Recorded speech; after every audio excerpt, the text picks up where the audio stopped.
ప్రభునందు ప్రియులారా, వాతావరణం కొంచెం హాట్గా ఉంది. తొందరగానే ముగించుకుందాం. కొన్ని విషయాలు దేవుని వాక్యంలోనికి వెళ్ళి మనం చూడగలిగితే, సంఘం అనగానే ఒక విషయాన్ని స్పష్టముగా తిమోతి గారికి పత్రిక రాస్తూ చెబుతున్నటువంటి మాట మనందరికీ తెలిసింది.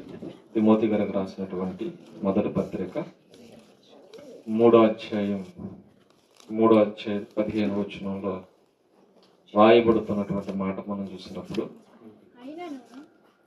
అయినను నేను ఆలస్యము చేసిన యెడల దేవుని మందిరములో అనగా జీవము గల దేవుని సంఘములో జనులు ఎలాగూ ప్రవర్తింపవలను అది నీకు తెలియవలనని ఈ సంగతులు మీకు రాయిచున్నాను. తిమోతిని హెచ్చరిస్తూ చెబుతున్నటువంటి మాట ఏంటా మాట అంటే, సంఘము అనగానే చెప్పిన మాట చూడండి.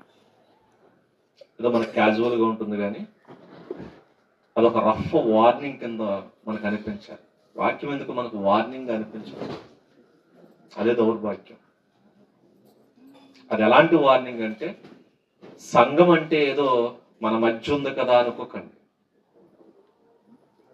మన మధ్య మనకి సింపుల్ గా కనబడుతుంది కదా అనుకోకండి. సంఘం అనగానే ఎవరో బాబాయ్ లాజర్ గారు అనుకోకండి. ఆయిందో ఏందో కదట, మరి ఎవరిది అంటే జీవము కలిగిన దేవుని సంఘం. ఆ సంఘానికి హెడ్ ఎవరంటే యేసుక్రీస్తు. అప్పుడు ఆ విషయాన్ని మన మనసును తెచ్చుకోవాలి. మనకు అన్ని చోట్ల మర్యాద వస్తుంది, సంఘంలో తప్ప. ప్రతి చోట స్కూల్లో మర్యాద ఉంటుంది, టీచర్ని చూడగానే. అసెంబ్లీలో చాలా గౌరవంగా ఉంటాం, ఎందుకంటే నాయకులు అక్కడ ఉంటారు. పోలీస్ స్టేషన్లోనూ గౌరవం ఉంటుంది, ఎందుకంటే అధికారులు అక్కడ ఉంటారు. కానీ సంఘంలో మాత్రం ఎందుకో డిసిప్లిన్ ఉండదు. ఎందుకు ఉండదు అంటే, అక్కడ మనకి ఎవరు కనిపించరు. కనిపించట్లేదు కాబట్టి ఎవరు లేరా అంటే, నీకు కళ్ళు కనపట్లేదంటే, నీకు కళ్ళు కనపట్లేదంటే. ఆయన నీ కంటికి కనిపించడు. ఆయన కనిపించాలంటే ఈ నేత్రాలతో చూడకూడదు. నీ ఆత్మ నేత్రాలు తెరిస్తే అక్కడ ఒక ఆయన కనపడుతుంటాడు, ఆయన సన్నిధి కనపడుతుంటుంది. ఆ సన్నిధిని నువ్వు ఆస్వాదించగలగాలి అంటే ఆయన ప్రజెన్స్ నువ్వు చూడాలి. నీ మనోనేత్రాలతో చూసినప్పుడు మాత్రమే అక్కడ దేవుని ప్రసన్నత మనకు కనబడుతుంది, లేకపోతే కనబడదు.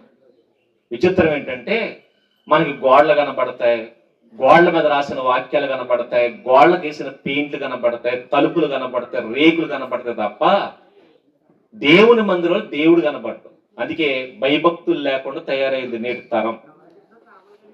ఈ తరం మరీ దరిద్రమైన తరం అండి. తరాన్ని చూస్తుంటే విపరీతమైన ఇరిటేషన్ వచ్చేస్తుంది, మామూలు ఇరిటేషన్ రావట్లా. ఒకప్పుడు ఉండడానికి మందిరాలు లేకపోయినా, సరైన చోటు లేకపోయినా చాలా భక్తిగా ఉండేవారు వాళ్ళు. మరి ఇప్పుడు ఏంటంటే మందిరాలు చాలా బలం కట్టుకుంటున్నారు. ఆ మందిరాల్లో ఒకనాడు ఫ్యాన్లు కూడా ఉండేవి కావు, లైట్లే ఉండేవి కావు. మరి ఇప్పుడు ఏసీలు వేసుకుని మరి కూర్చుంటున్నారు. ఒకనాడు ఏమీ లేకపోయినా దేవుని ప్రత్యక్షత అక్కడ ఉండేది, ఆ ప్రత్యక్షతను వాళ్ళు చూసేవారు. మరి ఇప్పుడు మనకి బ్యాక్గ్రౌండ్ లో బాగా కనబడుతుంది, డిజైన్లుగా, కానీ దేవుని సన్నిధి మాత్రం కనబడట్లేదు. అందుకే సంఘములో దేవుని చూడట్లేదు. మనం సంఘములో నువ్వు ఎప్పుడైతే దేవుని చూడవో నీకు ఎలా ప్రవర్తించాలి నీకు తెలియదు. మనిషి కనీసం మనిషిగా కూడా ప్రవర్తించదు. మనిషి బుద్ధి కోతి బుద్ధి కంటే దారుణంగా ఉంటుంది. కాబట్టి దేవుని ప్రసన్నతను చూసిన వాడు దేవుని మందిరములో ఎలా ప్రవర్తించాలో తెలుసుకుంటాడు. అదే అక్కడ వార్నింగ్ ఇస్తున్నాడు తిమోతికి.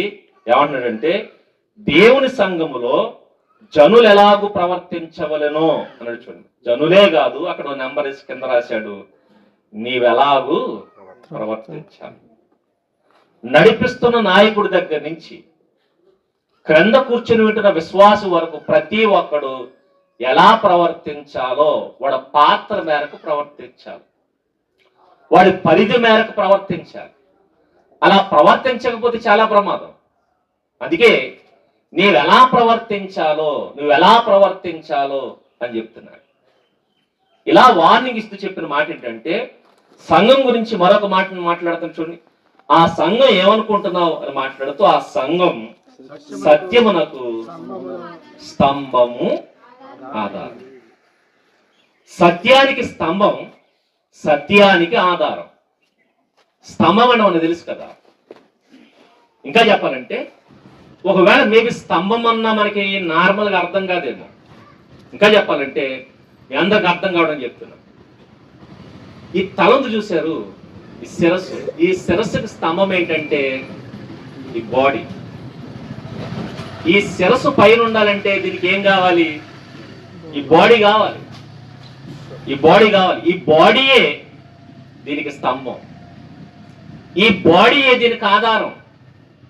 ఒకవేళ ఈ బాడీ లేదనుకోండి, శిరస్సు ఏమవుతుంది? నేలపాలు అవుతుంది. శిరస్సు ఏమవుతుంది?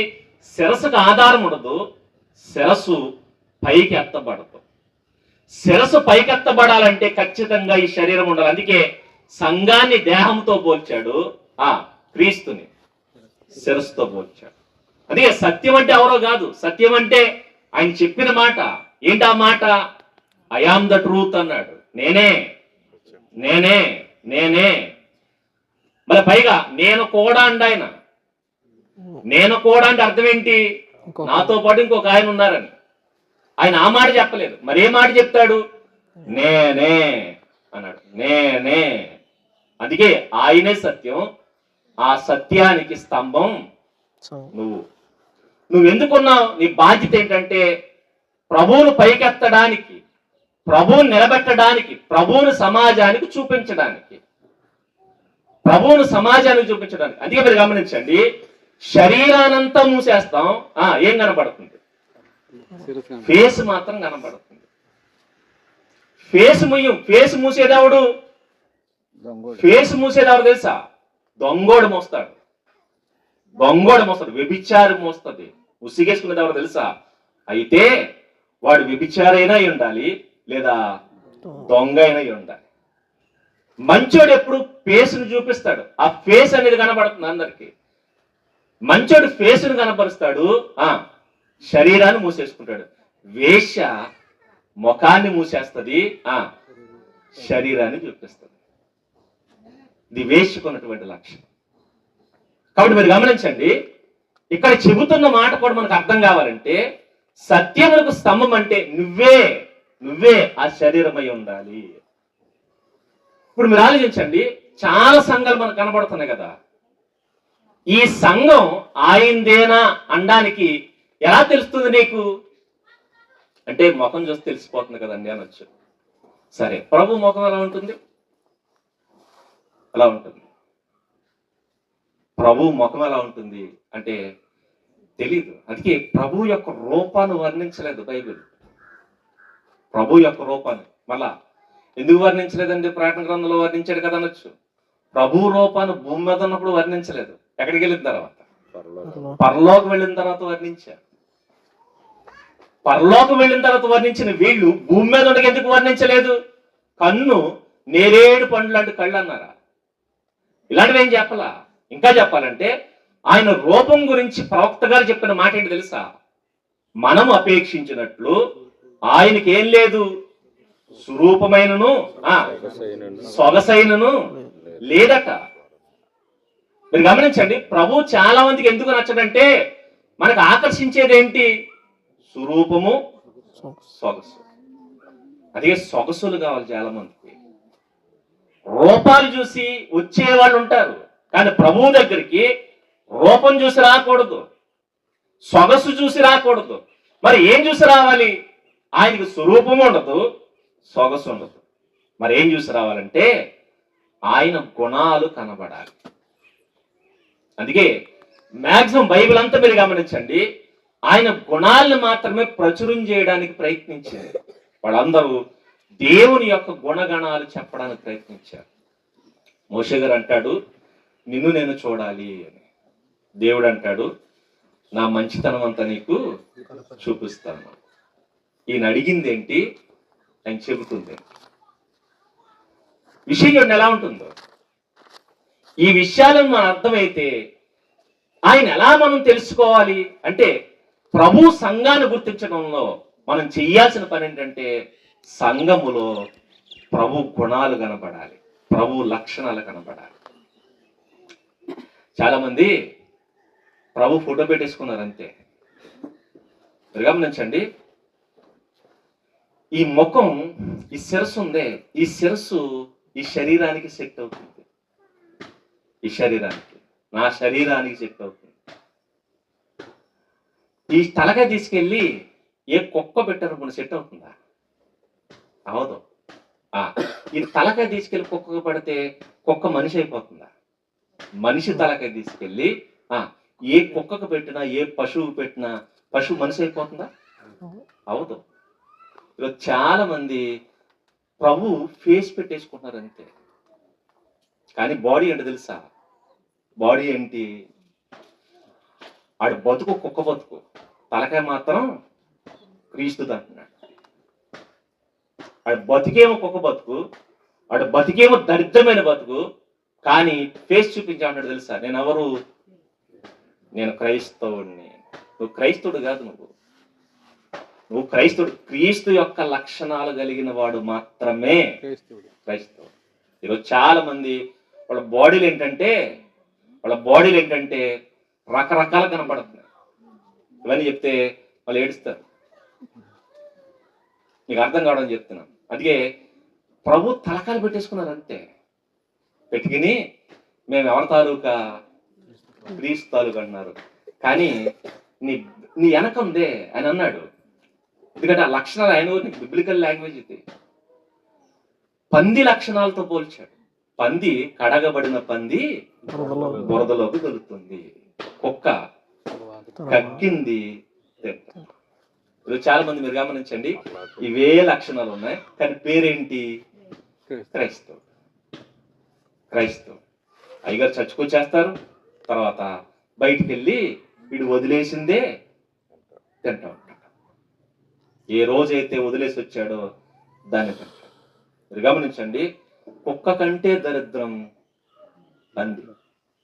ఇదైతే కక్కేసింది తింటది, అదైతే మనం విసర్జించింది అది ఇంకా దరిద్రం. అది ఈయన ఏం చెప్తున్నా కదా, బిబ్లికల్ లాంగ్వేజ్ అంటే తెలుసా? ఈ రెండిటితో పోల్చాడు. ఈరోజు చాలా మంది ఇలా కనబడుతున్నారు. ఇంకా కొంతమంది ఫీలింగ్ ఏంటంటే, పేరు పెట్టేసుకుంటే మనం క్రైస్తవం, లేదంటే మన సంఘం ప్రబోధం అయిపోద్ది అనుకుంటున్నారు. అందుకే Christ church, church of Christ, లేకపోతే క్రీస్తు సంఘం, లేకపోతే జీవము కలిగిన దేవుని సంఘం. ఇలా పెట్టుకోగానే ఏమన్నారంటే, మేము ఏం పేరు పెట్టాం తెలుసా? ఏం పేరు పెట్టావు? కాబట్టి ఆ పేరుని బట్టి మేము ఎవరు? కుక్కకి మనిషి పేరు పెట్టినంత మాత్రం మనిషి అయిపోద్దా? అవదు. ఇది కూడా అంతే. కాబట్టి చెప్పిన మాట ఏంటంటే, సత్యమునకు ఏమవ్వాలి? స్తంభం. ఈ శిరస్సు చెప్పినట్టు శరీరం ఎలాగైతే ప్రవర్తిస్తుందో, ఆ సత్యము చెప్పినట్టు ఈ స్తంభం ప్రవర్తించాలి. అప్పుడు ఇది సత్యానికి స్తంభం అవుతుంది. అప్పుడు ఇది ఎలాగైతే ఈ శిరస్సుకి శరీరం అవుతుందో, అప్పుడు మాత్రం ప్రభువు చెప్పినట్టు, లేదంటే ప్రభువు చూపినట్టు మనం బతికితే అప్పుడు అవుతామట ఆయన సంఘం. ఈ విషయాల గురించి మనం ఆలోచిద్దాం. సరే, ప్రభు సంఘంగా మనం ఉండాలి అంటే మనం ఎలా ఉండాలి అన్నప్పుడు, ఏం చేయాలన్నప్పుడు కొన్ని విషయాలు ఆయన జీవితాన్ని చూసి మనం నేర్చుకోవాలి. ఎవరిని చూసినా మనకు అర్థం కాదు. ఇంకా చెప్పాలంటే, ఎవరైనా బాగా బతికారంటే వాళ్ళు చూసింది ఎవరిని? ప్రభువుని చూస్తుంటారు. అందుకే బాగా బతికారు. ఈ మధ్యకాలంలో మనం ప్రభువుని మర్చిపోయాం, మనుషులు చేస్తున్నారు. హీరో వర్షిప్ ఎక్కువైపోయింది. హీరో ఎవరు? ప్రభువు కాదు. ఎవరు? సంఘములో వ్యక్తులు హీరోలు అయిపోయారు. మరి ఇది కూడా విచిత్రంగా ఉంటుంది. ఎందుకంటే ప్రభువు ఎలా ఉంటాడో తెలియదు వీళ్ళకి. అది మెయిన్ ప్రాబ్లం ఏంటంటే, ప్రభువు ఎలా ఉంటాడో తెలియదు. ప్రభు లక్షణాలు ఏంటో తెలియదు కాబట్టి ప్రతి ఒక్కరిని ప్రభు అనుకుంటున్నారు. ఆ లక్షణాలు చూడగలిగితే మత్తయి గారు రాసిన సువార్తలో కొన్ని విషయాలు ఇట్టే చూడండి. మత్తయి గారు రాసిన సువార్త 9వ అధ్యాయంలో రాయబడుతున్న మాట మీరు చూసినప్పుడు 9వ అధ్యాయంలో ఏం చెయ్యాలో అక్కడ కనబడుతున్న కొన్ని విషయాలు ఉంటూ ఉంటాయి. మత్తయి గారు రాసిన సువార్త 9వ అధ్యాయంలో రాయబడుతున్న మాటలు మనం చూసినప్పుడు 35వ వచనం నుంచి రాయబడుతున్న కొన్ని సందర్భాలు. యేసు వారి సమాజ మందిరములలో బోధించుచు అన్నట్టు. ఇవి ప్రభువు లక్షణాలు లేదా ప్రభువు చేసిన పనులు. ప్రభువు చేసిన పనులు. శరీరధారిగా ఉన్నప్పుడు ఆయన ఏం చేశాడో, ఇప్పుడు ఆయన శరీరం మనమే కదా, ఆయన పరలోకం వెళ్ళిపోయాడు కాబట్టి ఇప్పుడు సంఘమనే శరీరం అవి చెయ్యాలి. ఏం చేశాడు ఈయన అంటే ఇక్కడ చెబుతున్న మాట చూడండి. యేసు వారి సమాజ మందిరములలో బోధించుచు రాజ్య సువార్తను ప్రకటిస్తూ అన్నాడు. చూడండి, బోధిస్తున్నాడట. ఏం బోధిస్తున్నాడు? రాజ్య సువార్తను ప్రకటిస్తున్నాడు. ఈరోజు బోధన ఉన్నాయి చూసారా? ఒక్కొక్కరు బోధ ఒక్కొక్కలా ఉందండి. ఒక్కొక్కరు బోధ. ఇంకా చెప్పాలంటే బోధలో కూడా ఇప్పుడు మనుషుల్ని ఎలా ఆకర్షించాలా అన్న స్టేజ్కి వెళ్తారు. ఆకర్షించడానికి బోధలు చేస్తారు. నీ ఇష్టానుసారంగా ఆకర్షించడానికి కాదు, అది ఆకర్షించడానికి. కాబట్టి రకరకాల బోధలు వచ్చేసినాయి. అందుకే ఫార్ములాస్ కనిపెట్టుకున్నాం మనం. ఏంటి ఫార్ములా అంటే కొంతమంది చెప్తుంటారండి, ఓ రెఫరెన్స్ ఉండాలి, తర్వాత ఆ రెఫరెన్స్ చదివించిన తర్వాత 4 విషయాలు, బయట విషయాలు అలా మాట్లాడాలి. తర్వాత ఎప్పుడైతే ఆ విశ్వాసుల ఫేసులు డల్ అవుతున్నాయో వెంటనే ఏం చేయాలి? వెంటనే ఇంకో రెఫరెన్స్ కానీ లేదంటే ఇంకా జోష్ పెంచడానికి ఓ పాట అందుకోవాలి. అప్పుడు వెంటనే జోష్ వస్తుంది. ఇంకా లేదు, కాస్త నీరసం అనిపించింది అనుకోండి, ఎందుకంటే ఒక ½ అన్ అవర్ అయ్యేసరికి ఏమొస్తుంది? నీరసం వస్తుంది. నీరసం వస్తుంది కాబట్టి ఇప్పుడు ఏం చేయాలి? ఒక కామెడీ చేయాలి, అక్కడ ఒక జోక్ అందుకోవాలి. కాసేపు వాళ్ళని అలా ఎంటర్టైన్మెంట్ చేసి తర్వాత నవ్వించిన తర్వాత మళ్ళా ఈ అటెన్షన్ గ్రాప్ చేయాలి. గ్రాప్ చేసిన తర్వాత ఏం చేయాలి అంటే అలా అలా అలా అలా అలా తీసుకొచ్చి ఒక గంట సేపు గడిపేసి లాస్ట్కి వచ్చేసరికి వాళ్ళు మురిపించి వెళ్ళిపోవాలి. ఇది నిజమైనటువంటి తత్వం. ఇది ఫార్ములా. ఇలాంటి ఫార్ములాల్ని ఫాలో అవుతున్నారు. లేదనుకోండి, ఇంకా యవనస్తులను ఆకర్షించాలంటే ఏం చేయాలి? యూత్ రిట్రీట్ పెట్టి వీళ్ళకైతే పాటలు డాన్సులు కావాలి. పాటలు డాన్సులు కావాలి కాబట్టి ఏం చేయాలి? మళ్ళీ పైగా దీనికి ఏంటంటే వర్షిప్ అని పేరు పెట్టారు. అది ఇటువంటి గిటార్లు ఇచ్చుకుని వచ్చేస్తున్నాం మనం చాలా మంది. ఎందుకు వచ్చారు? ఈ గిటార్ బ్యాచ్ ఎక్కడి నుంచి వచ్చింది అంటే వస్తారు. ఎందుకు వస్తారంటే ఈ యూత్ ని వీళ్ళ అటెన్షన్ గ్రాప్ చేయాలంటే ఏం చేయాలి? ఇప్పుడు వాళ్ళకి ఏదైతే ఇష్టమో దాన్ని సంఘములో చూపించాలి. సంఘంలో చూపించాలి. ఇప్పుడు ఏ బోధ? నీ ఇష్టానుసారంగా నాటకాలు ఆడడానికి కాదు. ప్రభు ఏం చేశాడు అంటే ఏం చేశాడు చెప్తాడు. ఏం చేశాడు? మందిరాలనట బోధించాడు. మందిరాలలో బోధించాడు. ఏం బోధించాడు? రాజ్య సువార్తను ప్రకటించాడు. కొన్ని ప్రసంగాలు ఏంటంటే అనిపిస్తుంటుంది, అసలు సువార్తే ఉండదు, రాజ్యం గురించే ఉండదు. మరి ఏముంటది అంటే ఈ రాజ్యం గురించి కాదు, అసలు ఈ దేశం గురించే మాట్లాడ్డాయి. అవసరం అవుతే పక్క దేశాలకు కూడా వెళ్ళిపోతారు. ఇవే రాజ్య సువార్త గురించి లేవు, ఏవేవో చెప్తున్నారు. అందుకే ప్రభు బోధిస్తూ ఫస్ట్ కూడా చేసింది ఏంటంటే రాజ్య సువార్తను బోధించాడు. రాజ్య సువార్తను బోధించాడు. ఇది సంఘాల్లో మనం చేయాల్సింది. సంఘాల్లో మనం చేయాల్సింది సువార్తను ప్రకటిస్తూ నెక్స్ట్ ప్రతి విధమైన రోగమును ప్రతి విధమైన వ్యాధిని స్వస్థపరుస్తూ అనొచ్చు. ఇప్పుడు ఏం చేస్తున్నాడంటే రోగమును వ్యాధిని స్వస్థపరుస్తుంది. ఇవెందుకు చేశాడు అంటే ఇవి చేయడానికి ఒక రీజన్ ఉంది. ఏంటి ఆ రీజన్ అంటే వారి మీద ఆయన జాలి పడ్డాడు, కనికర పడ్డాడు అంటే. ఇప్పుడు మీరు ఆలోచించండి, మెయిన్ ఆయన చేస్తుంది మందిరాల్లో బోధిస్తున్నాడు. బోధిస్తూ ఆ బోధ తర్వాత చేసేది ఏంటి? స్వస్థత. కానీ విచిత్రం ఏంటి తెలుసా, ఈ రోజు బోధ ఏంటి? స్వస్థపరుస్తాడు రండి. ఇదేంటండి? మారిందా మారలేదా? మారిపోయింది. మారిపోయింది. రాజ్య సువార్త పక్కకి వెళ్ళిపోయింది. మరి ఏం వచ్చిందంటే స్వస్థపరిచాడు కదా ఆయన, స్వస్థపరిచాడు కదా, అది వచ్చేసింది. నిజంగా ఈరోజు చాలా సిగ్గు అనిపిస్తుంది. విచిత్రం ఏంటి తెలుసా, మీరు గమనించండి, ప్రభువారు భోజనం పెట్టారు. ప్రభువారు 5 రొట్టెలు 5,000 మందికి పంచిపెట్టాడు. ప్రభువారు భోజనం పెట్టాడని ఈరోజు మనల్ని కూడా ఏం చేస్తున్నారు? భోజనం పెడుతున్నారు. రైట్. ప్రభు బోధ చేసి ఏం చేశాడు? భోజనం పెట్టాడు. కానీ ఈరోజు ఏంటి తెలుసా, బోధ లేదు, భోజనాలు. విచిత్రం ఏంటంటే దాని పాంప్లెట్ కూడా వేస్తున్నారు. కాకినాడలో ఒక ఆయన పాంప్లెట్ మీద మొత్తం ఎన్ని ఐటమ్స్ ఉంటాయి, ఎన్ని ఐటమ్స్ రాసేసాడు. ఒక ఆయన రాసేసాడని ఇంకో ఆయన మరి పోటీ కదా దీంట్లో, నువ్వు రాసావా, నేను ఫోటో వేస్తాను, ఫోటో వేసాడు, ఐటమ్స్ ఫొటోస్ వేసాడు. రెస్టారెంట్ లో డిజైన్లు ఉంటాయి చూసారా, ఫొటోస్, అలా డిజైన్ వేసి ఇప్పుడు మళ్ళీ కింద ప్రేమ విందు కారం. వీళ్ళు ఏం చేయాలి చెప్పండి? ఆయన వాక్యం చెప్పిన తర్వాత జాలి పడ్డాడు. పైగా ఎన్ని రోజులు చెప్పి 3 రోజుల తర్వాత ఆయనకు జాలి వేసింది. పైగా ఎందుకంటే వీళ్ళు ఎలా వెళ్ళాలి? నడిచి వెళ్ళాలి. మనకు రోగం ఏంటి వచ్చింది? ఎలా నడిచి వచ్చారా? పొరుగు నుంచి ఊరికి నడిచి వచ్చారంటే లేదు. మరి ఎలా వచ్చాం?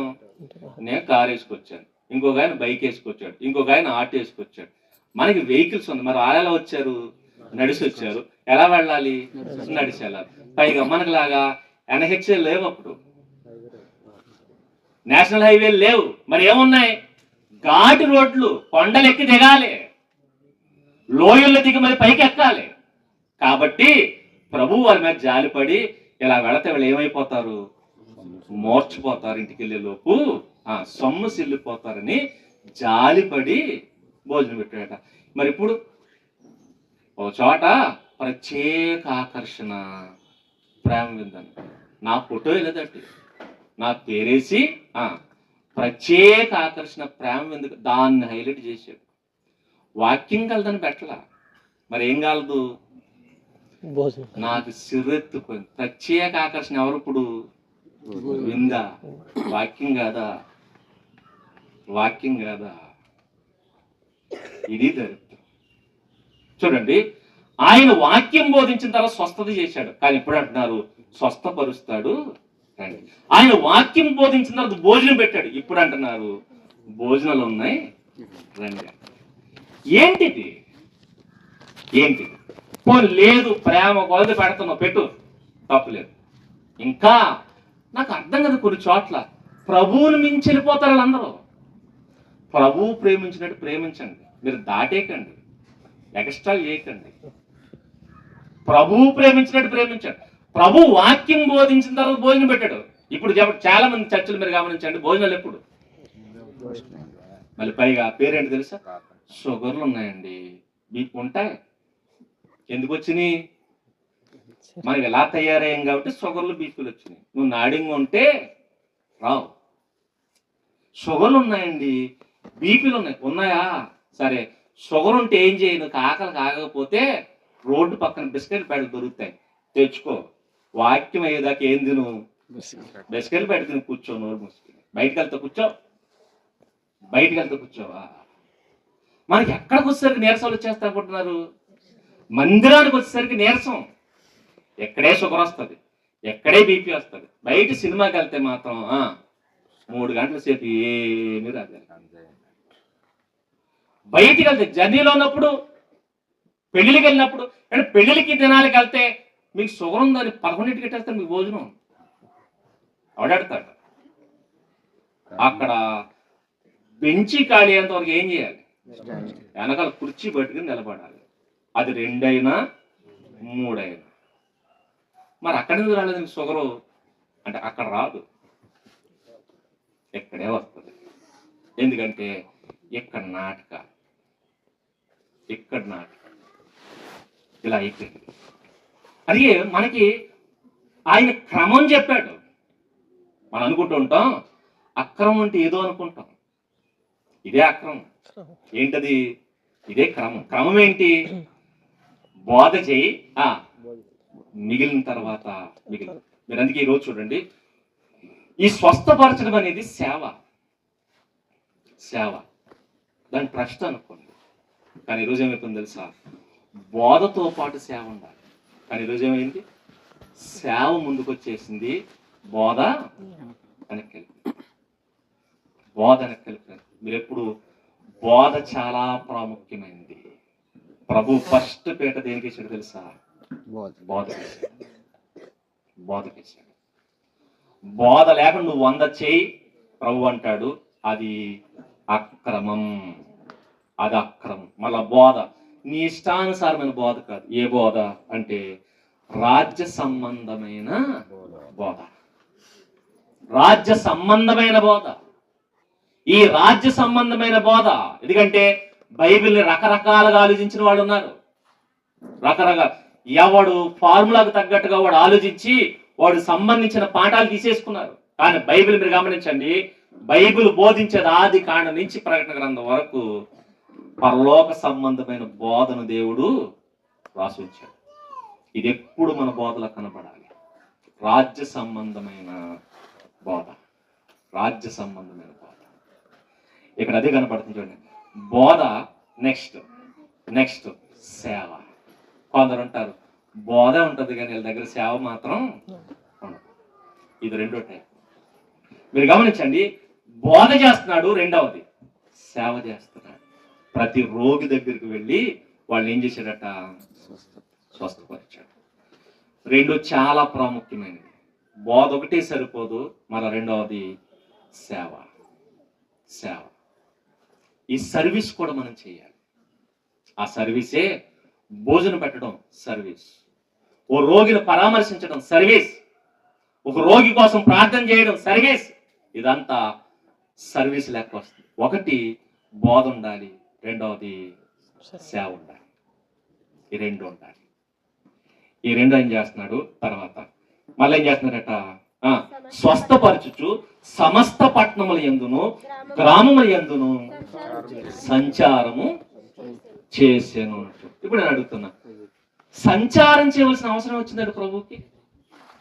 ఇంకా చెప్పాలంటే ప్రభు అవసరం జనాలకుందా, జనం అవసరం ప్రభువుకుందా? ప్రభు మనలాంటి కాదు. నాటి కాలంలో ఒక ఫేమస్ ఫిగర్, ఆయన మామూలు ఫిగర్ కాదు. ఆయన్ని చూడాలనుకున్నది ఎవరు అనుకుంటున్నారు? ఎవరు? హేరోదు ఆయన చూడాలనుకున్నాడట, పిలాతు ఆయన చూడాలనుకున్నాడట. పరిపాలించే నాయకులే ఆయన చూద్దామని ఎదురు చూశారు. తెలుసు కదా మనకి, జక్కయ్య గారు ఆయన చూడడానికి ఏమెక్కాడు? చెట్టు ఎక్కాడట. ఎవరైనా ధనవంతుడైన జక్కయ్య. ధనవంతులు ఏం చేస్తారండి? ధనవంతులు చెప్పారు కదా మన వాళ్ళు. ధనవంతులకు ఉన్న లక్షణం ఏంటంటే, ధనవంతుడు తలుచుకుంటేనట కొండ మీద నుంచి కోతిని పెంచగలడట. కానీ ఈయన ఆ టైపు కాదు. అంత క్యాపబిలిటీ ఉండి ఏం చేశాడు? ప్రభు కోసం చెట్టు ఎక్కాడు. అదే ఆయన స్థాయి. ధనవంతులే. ఇంకా చెప్పాలంటే ఆ జక్కయ్య గారు అంటే మన అంబానీ గారు టైప్. మనకు అర్థం కావడం చెప్తున్నాను. అంబానీ లాంటి ఆయన ఏం చేశాడు? చెట్టు ఎక్కాడు. దేనికోసం? ప్రభువుని చూడడం కోసం. ఆ స్థాయి అయింది. ఇప్పుడు ఇంత స్థాయి కలిగిన ఆయన కదా, ఆయన ఎక్కడో చోట సిట్టింగ్ వేసి కూర్చుని నా దగ్గరకు రండి అంటే వస్తారా రారా? రండి అంటే రమ్మని పిలవక్కర్లా, ఆయన ఏం పాంప్లెట్లు పంచక్కర్లా. ఒక చోట ఫిక్స్ అయి ఉంటే వస్తారా రారా? వస్తారు. ఆయన దగ్గరికి పరిగెట్టుకుని వస్తారు. తెలుసు కదా, మనందరికి తెలిసిన సందర్భం ఉంటుంది. ఆయన ఇంట్లో ఉంటేనట పక్షవాయువు కలిగిన వాడిని ఏం చేశారు? మంచంతో సహా తీసుకుని వచ్చి ఇల్లెక్కి ఇల్లు పెంకులు పీకేసి కిందకి దింపారు. అంత క్రౌడ్ ఉండేది ఆయన చుట్టూ. ఆయన చుట్టూ. ఈ స్థాయి కలిగిన ఆయన ఎక్కడో పెద్ద ఆడిటోరియం చూసుకుని అక్కడ కూర్చుంటే జనం వస్తారా రారా? వస్తారు. అలాంటి ఆయన లేడు. మరి ఏం చేస్తున్నాడు ఈయన సంచారం చేస్తున్నాడు. కానీ నేను చేసేది ఏంటి తెలుసా? మన వాళ్ళు ఎక్కడికి వెళ్ళరు. మన దగ్గరికి ఎవడు రాకపోయినా మనం ఓ షెడ్ వేసుకుని చెప్పండి రండి, మళ్ళా మీ దుఃఖ దినములు, వాళ్ళ దుఃఖ దినాలు కాదు కానీ ఈయన దుఃఖ దినాలు సమాప్తం అవడానికి ఏం చేయండి, రండి అని పిలుస్తున్నారు. ఆయన పిలవగానే సిగ్గు లేకుండా వాళ్ళందరూ ఏమైపోతున్నారు, వెళ్ళిపోతారు. ఇది సిచ్యువేషన్. అందుకే ఈ రోజు వీళ్ళందరూ ఎక్కడికి వెళ్ళరు, ఈ సోకాళ్ళు బోధకున్నారు చూసారా, వీళ్ళు ఎక్కడికి వెళ్ళరు, వీళ్ళ సంఘాలు కూడా ఎక్కడికి వెళ్ళాలి. మరి ఏం చేస్తున్నావు నువ్వు అంటే, వాళ్ళు అక్కడ నిలబడిపోయారంతే. ప్రభు అక్కడ నిలబడలేదు. అక్కడే కాదు ఎక్కడ. నేను అనుకుంటుంటాను ఆయన స్థాయిని తెలుసండి. రోమ ప్రభుత్వంలో పెద్ద పెద్ద ఆడిటోరియంలు ఉంటాయి, మీరు గమనించండి. గేమ్స్ ఆడుతుంటారు కదా, ప్రభు వెళ్ళి ఒక బోధ చేస్తే సీజర్ చక్రవర్తి ఆయన కాళ్ళ దగ్గర కూర్చుంటాడు ఒక మాట చెప్తే. అలాంటి స్థాయి కలిగిన ఆయన రాజుని పడగొట్టే పెద్ద విశేషం కాదు. గమనించి చూస్తూ ఉంటాం కదా మనం. ఈ తెంగరోడు వెళ్ళి ఏదో కవిత చెప్తాడండి, అడిగి మెడలో ఉన్న హారాలన్నీ పీకేసి ఇచ్చేసారు అక్కలు. ఈడు చెప్పిన కవిత ఏంటి అంటే, ఏ కాకి మీద కుక్క మీద ఏదో పాట రాస్తాడు వీడు. ఈ రాసిన పాట ఎట్టుకెళ్ళి అక్కడ చెప్తే ఏం చేస్తారు, వీళ్ళకే. మీరు గమనించండి. అందుకే మన చరిత్రలు చదువుతుంటారు చూసారా, పక్కన ఉన్న మంత్రులు ఎవరు అనుకున్నారు, ఇలాంటి పెట్టకథలు చెప్పిన వాళ్ళు వీళ్ళందరూ. ఇలాంటి పెట్టకథలు చెప్పిన వాళ్ళందరూ ఎక్కడ పెట్టుకున్నారు, మంత్రి కింద పెట్టుకుంటే. ప్రభు పెట్టకథలు చెప్పే టైపు కాదు, మరి ఏ టైపు అయినా ఆయన ఆణిముత్యాలాంటి మాటలు, జీవము కలిగిన మాటలు చెప్పి ఆయన ఎల్లి ఒక మాట చెప్తే ఎలా ఉంటుంది చెప్పండి. సీజర్ చక్రవర్తి కాళ్ళ దగ్గర కూర్చుంటాడు. కూర్చుని ఏం చేస్తాడు, నాకు నీ ఆడిటోరియం కావాలంటే ఆడిటోరియం ఇచ్చి జనాన్ని పోగేసేదారు అనుకున్నారు, చక్రవర్తి పోగేసి కూర్చోబెడతాడు. ప్రభు అన్నాడు ఎక్కడికి రండి, వస్తారా రారా, పరిగెట్టుకుని వస్తారు. కానీ విచిత్రం ఏంటంటే రాజులు ఆయన కలవాలన్నా కలవలేదు, ఆడిటోరియాలకి అయినా వెళ్ళలేదు. ఆయన ఎక్కడ గొప్ప గొప్ప వాళ్ళు కలవడండి, ఎక్కడ కలవడు. మరి మనోళ్ళైతే ఎక్కడ గొప్పడు ఉంటాడో ఆయన కలవడానికి వెళ్తారు. ఇది నేడున్నటువంటి దౌర్భాగ్యం. మీరు గమనించండి, ప్రభు లక్షణం ఏంటంటే సంచారము అన్నాడు. అలా పైగా కొందరు ఉంటారు పట్టణాల్లోనే సంచారం చేస్తారు, పల్లెటూర్లకి రారు. ఈయన ఏంటట, ప్రతి పట్టణమందును నెక్స్ట్ గ్రామం. అది మీరు గమనించండి. కొంచెం స్థాయి పెరిగిన తర్వాత బోధకులు, కొంతమంది బోధకుల్ని పల్లెటూర్లకు రమ్మంటే రానంటున్నారు. మరి అక్కడికి సిటీ ఏముంది మీకు దగ్గరలో అని అడుగుతుంది. ఆ సిటీలో పెట్టండి. పల్లెటూరుకు రావా, విలేజ్ కంటే రారట. ఒకవేళ మేము రావాలన్నా మేము ఉండడం మాత్రం, స్టే చేయడం మాత్రం ఎక్కడ చేస్తాం, సిటీలో చేస్తాం. మాకు అక్కడి నుంచి ఏం పెట్టండి, వాళ్ళు ఆటో పెట్టారు కుదరదు. మరేంటి మళ్ళీ చిన్న కారు పెట్టారు, కుదరదు. పెద్ద కారు పెట్టాలి. మళ్ళా ఎస్కాట్ లాగా ఆయనకు ముందు 3 కార్లు, వెనకాల ఇంకో 3 కార్లు ఇలా వచ్చి మేము వస్తాం అనే వాళ్ళు ఉన్నారు. ఉండమే కాదు, ఎక్కడెక్కడే తిరుగుతున్నారు, మన మధ్య తిరుగుతున్నారు. పోనీ ఏమన్నా విపరీతమైన బాధ చేస్తారంటే ఏమీ లేదు, గాలి కబుర్లు, గాలి మాటలు. కానీ జనాలకి ఎవరిష్టం, వాళ్ళ ఇష్టం.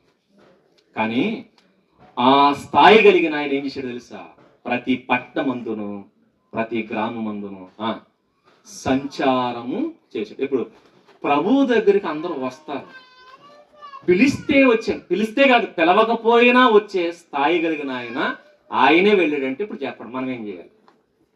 మనం పిలిస్తేనే రాడు అవడం, వస్తారు. మనం పిలిస్తేనే ఒకటిసారి కాదు, ఇంకా చెప్పాలంటే కొన్ని చోట్ల ఉంటారండి, మన సంఘంలో ఉన్న వాళ్ళనే మనమే 100 సార్లు పిలవాలి, అయినా కానీ హాజరవరు. ఇదో రకమైన బ్యాచ్, ఇదో రకం. ఎందుకంటే మరి పాస్టర్ గారు మంచిగా అయిపోయారు, అందుకే ఇలా సాగుతుంది మన ఆటలు. ఇలా సాగుతున్నాయి కాబట్టి మనం ఎలా పడితే అలా ఉంటున్నాం. మీరు ఆలోచించండి, మన సంఘంలో ఉన్నవాడే రాదు, ఇక బయట రప్పించాలంటే ఎంత కష్టం. ఈరోజు సంఘాల్లో ఉన్నవాడే కదులుతుంది కదా, బయట నీ దగ్గరికి రాడు. ఇప్పుడు నువ్వేం చేయాలి? వాడి దగ్గరికి వెళ్ళి ఈ సువార్తను ఏం చేయాలి? సంఘము ప్రకటించాలి. సంఘం ప్రకటించాలి. దేవుడు మహాకృపను బట్టి ఒక్కో చర్చి పీక్కొచ్చేస్తున్నారట. నేను అదే కోరుకున్నాను. అన్ని చర్చిలు పీకేసిన తర్వాత అప్పుడు ఉండవు కాబట్టి ఏం చేస్తారు? అప్పుడన్నా కదిలేడుస్తారేమో నా ఆశ. అందుకని ఇకేలండి. ఎందుకంటే హింస పెరిగినప్పుడే, శ్రమ పెరిగినప్పుడే సువార్త ప్రబలింది.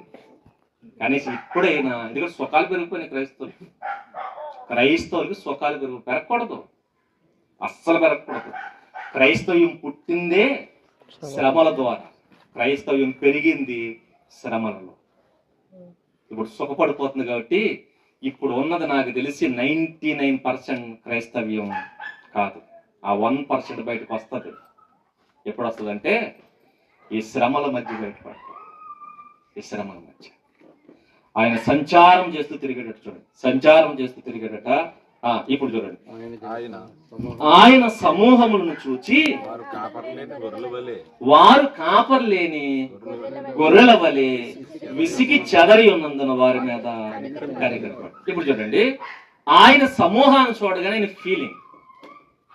ఆయన ఫీలింగ్ సమూహాన్ని చూసినప్పుడు ఆయన ఎలా ఫీల్ అవుతున్నాడు, మనం ఎలా ఫీల్ అవుతుంది. ఎందుకంటే ఒక్కొక్కరు తత్వం బట్టి ఒక్కొక్కలా ఫీల్ అవుతారు. ఫర్ ఎగ్జాంపుల్, ఓ 10 మంది రోడ్డు మీద అలా నిలబడ్డారనుకోండి, నేను ఆటో డ్రైవర్ని అనుకోండి, నా ఫీలింగ్ ఏంటి? 10 టికెట్లు ఇక్కడ ఉన్నాయి, టికెట్ 10 రూపాయలు అయితే ఎంత వస్తుంది? 100 రూపాయలు అని లెక్క. నాకు ఎలా కనబడతారు వాళ్ళు? 100 రూపాయలు కనబడుతుంటారండి. మనీ చూసే విధానం ఉంటుంది చూడండి. చూసే విధానం, మనిషి ఆశను బట్టి ఎదుటివాడు కనబడుతుంటాడు. ఒక్కొక్కడు ఒక్కొక్కటి చూస్తాడు. గజి దొంగలు అనుకోండి, ఏం చూస్తాం? 10 మంది అక్కడ ఉంటే మెళ్ళ చూస్తాం. ఆడవాళ్ళు అయితే మెళ్ళ ఏం వేసుకున్నారు, ఎంత వేసుకున్నారు, దాని కాసు ఎంత, దాని వాల్యూ ఎంత, ఈ లెక్క వేసుకుంటాను.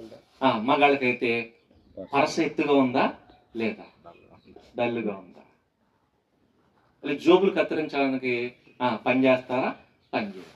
ఈ ఫీలింగ్ ఉంటుంది. ఓ సమూహం కనబడగానే దొంగడు ఎలా ఆలోచిస్తాడు, ఒక ఆయన అలా ఆలోచిస్తాడు. ఓ వ్యాపారస్తుడైతే ఐస్ బండి ఏమనుకుంటాడు, ఏదో బిజినెస్ ఉంది, ఏంటది? ఇక్కడ వేసవి కాలం 10 మంది ఇక్కడ ఉన్నారు, ఈ టైంలో నేను బండి దోసుకొచ్చుంటే ఒక్కొక్క ఐసు 30 రూపాయలు, 10 మంది 10 ఐసులు కొంటే 300. ఆయన ఫీలింగ్ అది. ఒక్కొక్క సమూహాన్ని చూసినప్పుడు ఒక్కొక్కరికి ఒక్కొక్క ఫీల్ అవుతాం. ఇప్పుడు బయట సమాజంలో మనకు కనబడుతున్నారు కదా సమూహంగా, ఈ సమూహాన్ని చూసినప్పుడు మనకి ఏమనిపిస్తుంది? ఇది చెప్పండి, ఏమనిపిస్తుంది? బయట సమూహాన్ని చూసినప్పుడు మనకి ఏమనిపిస్తుంది? మనకి ఏమనిపించట్లేదు కదా, అదే గొప్ప ధన్యత, మనకి ఏమనిపిస్తుంది? అదేంటో సమూహాన్ని చూసినప్పుడు నీ ఫీలింగ్ ఏంటంటే, మన ఫీలింగ్ ఏంటి తెలుసా? ఒకవేళ అల్లరి చిల్లరగా తిరుగుతున్నారు అనుకోండి, భయంకరంగా తిరుగుతున్నారు అనుకోండి, ఏమనుకుంటాం వాళ్ళని చూసి? ఒకవేళ బైక్ అడ్డదిడ్డాలుగా తోలుతాడు, అని చూసినప్పుడు ఏమనిపిస్తుంది చెప్పండి? వీడు పడకపోతాడా, వాడు కాలి చెయ్యి తిరగకపోదు. పైగా లోపల ఫీలింగే కాదు, హృదయం ఉండండి, దాన్ని బట్టి నోరు మాట్లాడని ఎప్పుడో జరుగుద్ది వీడికి అనుకుంటా. మన ఫీలింగ్ ఇది. ఇప్పుడు సమాజం అలాగే ఉంది. ఎలా పడితే అలా బతుకుతున్నారు కదా. ఈ సమాజం చూసినప్పుడు మనకి ఏమొస్తుంది? మనకి కోపం వస్తుంది. కానీ ప్రభువు డిఫరెంట్ అండి. ఆయన కోపడలేదట. చూడండి ఆయన ఏం ఫీల్ అవుతుంది? సమూహమును చూసి కాపర్లేని గొర్రెల వలె విసిగి చెదిరి ఉన్నందున వారి మీద కనికరపడాడు. ఇప్పుడు మరలా అడ్డదిడ్డాలుగా బైక్ తోలుతున్న వాడిని చూసి మనం అనుకుంటాం, వీడికి పోయే కాలం వీడికి పడితేనే గాని బుద్ధి రాదు అనుకుంటాం. కానీ ప్రభు అలా అనుకోడు. ఏమనుకుంటాడంటే, వీడంత గలీజ్గా తిరుగుతున్నాడంటే వీడికి ఏం లేదు, వీడి పైన వీడిని కాచే కాపరి లేడు అని ఫీల్ అవుతాడట. మీకు అర్థమైందా? వీడిని నడిపించే నాయకుడు లేడు. ఎందుకంటే మేబీ తండ్రి ఉండొచ్చు, కానీ తండ్రి పాత్ర సరిగా పోషించలేదు. మీరు గమనించండి, ఇలా కాపర్ లేడా? నాడున్న జనసమూహాన్ని కాపర్ ఉన్నాడు లేడా? ఉన్నాడు. ఎదిగలేడు. ఒక కాపరి కాదు, వాళ్ళ పైన యూదులు పరిపాలించడానికి హేరోదు ఉన్నాడు, పిలాతు ఉన్నాడు, సీజర్ చక్రవర్తి ఉన్నాడు, కింద నుంచి 10 వరకు అధికారులు ఉన్నారు. వీళ్ళందరూ ఎవరు చెప్పండి? నాయకులు కదా. మరి నాయకులు ఎంతమంది ఉంటే ఈయనేమంటాడు? కాపర్ లేని. కాపర్ అంటే ఎవరు అనుకోకండి, మనందరూ తెలుసు కదా. మెకియా గారు వచ్చి చెప్తుంటారు, ఇశ్రాయేల్ అందరూ ఏమైపోయారు? కాపర్ లేని గొర్రెలు. అక్కడ ఎవరి గురించి మాట్లాడుతున్నాడు? ఒక రాజు గురించి మాట్లాడతాడు. ఆయన రాజు చస్తాడు అని చెప్పాడు. రాజు బతకడు, చచ్చిపోతాడు. రాజుని ఎవరితో పోల్చాడు? కాపర్. నాయకులు ఎవరన్నమాట? కాపర్. ఇప్పుడు మీరు ఆలోచించండి, నేడు సమాజానికి నాయకులు ఉన్నారా లేరా? ఒకళ్ళు కాదు, ఒకప్పుడైతే రాజే, మరి ఇప్పుడు అనేక మంది నాయకులు. కింద నుంచండి, వార్డుకో మెంబరు, గ్రామానికి ప్రెసిడెంట్ గారు, నెక్స్ట్ మండలానికి మండల ప్రెసిడెంట్ గారు, జిల్లాకి జిల్లా పరిషత్ ప్రెసిడెంట్ గారు, జడ్పీటీసీ, తర్వాత నియోజకవర్గానికి ఎమ్మెల్యే గారు, ఎంపీ గారు, మంత్రులు, ముఖ్యమంత్రులు, ప్రధానమంత్రులు, ఎంతమంది ఉన్నారు. మరలా అధికారులు ఎంతమంది? పోలీసులు, కలెక్టర్లు, ఎంతమంది ఉన్నారే. ఎంతమంది ఉన్న సమాజం ఎలా ఉంది? ఎలా ఉంది? తండ్రి భయం చెప్పట్లేదు, ఆడు బైక్ వేసుకుని రోడ్డు మీద తిరుగుతున్నాడు. ఎవరు చెప్పాలి? పోలీసులు పైనుంచి కిందకి ఏం చేయాలి చెప్పండి? చెక్కేద్దు, వెళ్ళని చెక్కేద్దు. కొంతమంది క్రైస్తవులు ఉన్నారండి, వీళ్ళు ఉద్యోగం చేస్తున్నారు, ఉద్యోగంలో ఏం చేయాలి తెలియదు వీళ్ళకి. ఇదో దౌర్భాగ్యం. అసలు క్రైస్తవులకు అసలు రూల్సే తెలియదండి. అసలు ఒక ఆయన అంటాడు, ఆయన పోలీసు, ఇంత దరిద్రంగా తిరుగుతున్నా ఆయన ఏమంటలేదు. మళ్ళీ పైగా మనం క్రైస్తవులు కదండి, ఏమనకూడదు కదా. నీకు అలా అనిపించిందా? నీకు అలా అనిపించిందా? నువ్వు క్రైస్తవుడే కావచ్చు, క్రైస్తవుడు అయినా నీవు ఏమయ్యో తెలుసా? అధికారం పొందావు. అధికారం దేవుడిచ్చాడు. అధికారులు ఏం చేయాలని చెప్పాడు? దుష్టుల్ని శిక్షించాలి, మంచోల్ని. నువ్వు ఇప్పుడు ఏ స్థానం? నువ్వు క్రైస్తవుడు అయి నువ్వు ఏమై ఉన్నావు? అధికారమై ఉన్నావు. అధికారమై నువ్వు అని కొట్టకూడదు కదండి. ప్రభు ఏం చెప్పాడండి? కుడిసెం మీద కొడితే అది నువ్వు ఎక్కడెందుకు అప్లై చేసుకున్నావు? నువ్వు డ్యూటీలో ఉన్నప్పుడు ఏం చేయాలి? పగలగొట్టేయండి ఒకవేళ డ్యూటీలో ఉంటే. నేను చెప్తాను, ఇది బైబిల్ మనకి ఇచ్చిన రైట్. నువ్వు అధికారం అయితే తప్పు చేస్తున్న వాడిని శిక్షించే రైట్ నీకు ఇచ్చాడు దేవుడు. నేను అందుకే ఆ స్థానంలో పెట్టాడు. ఇది తెలీదు మనకి. ఎక్కడ ఏ రెఫరెన్స్ అప్లై చేయాలో తెలియదండి మనకి. అందుకే అప్లై చేయాల్సిన చోట అప్లై చేయాల్సిన రెఫరెన్స్ అప్లై చేయం, మార్చేస్తుంటాం. వీళ్ళ కాపర్లు లేరా? ఉన్నారు, కానీ కాపర్లు ఏం చేశారు? వదిలేశారు. ప్రభు వాళ్ళని చూసి అనుకుంటున్నాడు, వీళ్ళందరికీ కాపర్ లేని గొర్రెల వలె విసిగి చెదిరి ఉన్నందున వారి మీద కనిపెట్టాడు. ఇప్పుడు చూడండి, వాళ్ళు ఎలా కనబడుతున్నారు ఆయనకి? వీళ్ళకి ఎవరు లేరు, కాపరు. మీరు గమనించండి, సమాజాన్ని మనం ఎలా చూడాలంటే పాడైపోతున్న సమాజాన్ని మనం ఎలా చూసి, అయ్యో వీళ్ళకి ఎవరు లేరు, కాపర్ లేడు, వాళ్ళకి లేడు, కాపర్ లేడు. వాళ్ళ మీద జాలి పడాలి మనం. అందుకే క్రైస్తవులుగా జాలి పడాలి. రైట్. వెళుతున్న మనం మళ్ళీ ఫీల్ అవ్వాలి. ఎలా ఫీల్ అవ్వాలి? కాపర్ లేని గొర్రెల వలె విసిగి. ఇప్పుడు చూడండి, కాపర్ లేని గొర్రెల్లా చూస్తే నువ్వు కాపాడాలి తెస్తుంది. ఫర్ ఎగ్జాంపుల్, పాము ఇలా వచ్చిందనుకో మన మధ్యకి, ఏం చేస్తాం? చెత్త కూడా చంపేస్తాం. నక్క ఇలా వచ్చిందనుకో ఏం చేస్తాం? రాళ్లతో కూడా తరిమేస్తాం. ఏ క్రూర మృగం వచ్చినా ఏం చేస్తాం? తరిమేస్తాం.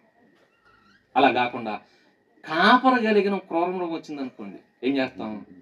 చూస్తాం. కాపర కలిగిన క్రూర మృగం అంటే మీరు గమనించండి, కొంతమంది జూలో ఉన్నటువంటి మృగాలకి కాపర్లు ఉంటారు, వాళ్ళని కాసేవారు. అక్కడికి వెళ్ళి ఏం చేస్తాం? వాటిని చూస్తాం. కాపర కలిగిన మృగాలను కూడా మనం చూస్తాం, వాటిని ఇష్టపడతాం. కాపర్ లేని మృగాలు వస్తే ఏం చేస్తాం తెలుసా? చంపేస్తాం. తరిమేస్తుంది దూరం.